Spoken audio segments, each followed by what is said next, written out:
start to climb this final sort of 35, 40-foot section, peering off over that ledge with that drop sort of down to my left-hand side. And it was only as I transferred my weight from my right to my left leg, and as I leant to say something, that the section of rock that I just happened to be stood on, which was probably 4 foot wide and 2 foot deep, broke away from the top of World's End and dropped and tilted and sort of peeled off. And obviously I went with it. I knew that there was a 180-foot drop below me, and really the chances of surviving were slim.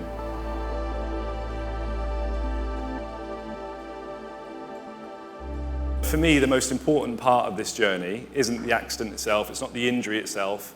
And I didn't know how I'd been injured at that point. I knew I couldn't feel my legs and move my legs, but I didn't know what had happened. It was a very simple promise, but it was a very difficult promise to make all at the same time. So in that moment, I was scared. I didn't feel very resilient. I didn't feel very brave. I didn't feel very courageous. I felt the opposite of all of those things. But I knew that if I was to get myself through this somehow, it would have to start with me taking accountability for what was going to happen. I promised myself that whatever happened, just don't let it beat you.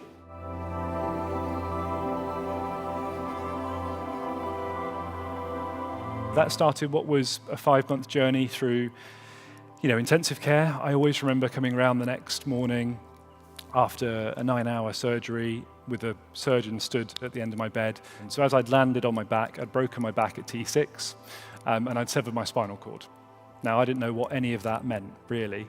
And in my head, as long as I worked hard enough, and I gave it a year, 2 years, 3 years, 4 years, however long I needed to, there would come a day where I would walk. And there'd come a day when I was back in the mountains. And what the surgeon stood and said was the opposite. I'm really sorry, Darren, but for you, it means that you'll never walk again. And we can say that with an absolute degree of certainty. And it means that your life's going to look an awful lot different to what it did yesterday. And he said, but there's one bit of advice that I'd love to say, and it is about looking forward, not looking backwards. He said, often how you overcome these things is your ability to look to the future and the doors that have just opened, and not look over your shoulder to the doors that have just closed. It's not about how you feel, it's about who you're trying to become.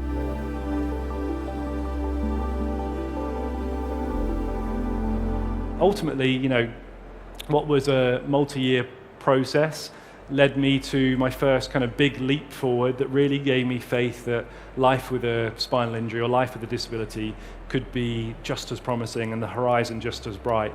And I called up 5 of my friends that I'd met through the military rehab process. So 5 people that had each had something that had categorically changed their sense of where they thought they were going in life. And I called them up and I pitched them a simple idea. The idea was, do you fancy kayaking from Land's End to John O'Groats? So no one had ever done it. It's across the Atlantic Ocean, the Bristol Channel, the Irish Sea, the North Sea. It's about 1,400 kilometres. I reckoned it would take us about a month. And this is just one picture from what was a 26-day expedition across, some of the most challenging coastal waters in Europe. And it really pushed the boundary of what I thought was possible for me with a spinal injury, and likewise for the other 4, it pushed their collective boundaries of what they thought possible for somebody with a stroke or somebody with an amputation, an amputee. And we arrived at John O'Groats 26 days later, and for me, I think the future looked bright, and the future looked brighter than perhaps, my future before my injury maybe ever did.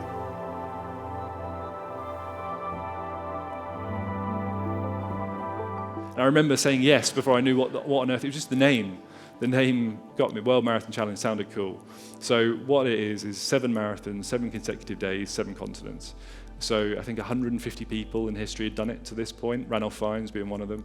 Before you know it, it's day 1, you've just landed in northern Antarctica, the temperature's about -27, the wind speed's about 60 miles an hour, and you're kind of, crossing this frozen landscape. And for me, there was a huge degree of unknowns and uncertainty. Finally, 7 long days later, it's 2 a.m. local time in Miami. That has been the end point of this story so far, trying to pursue that bigger, wider purpose. It's led to things that I never thought I would achieve in my life.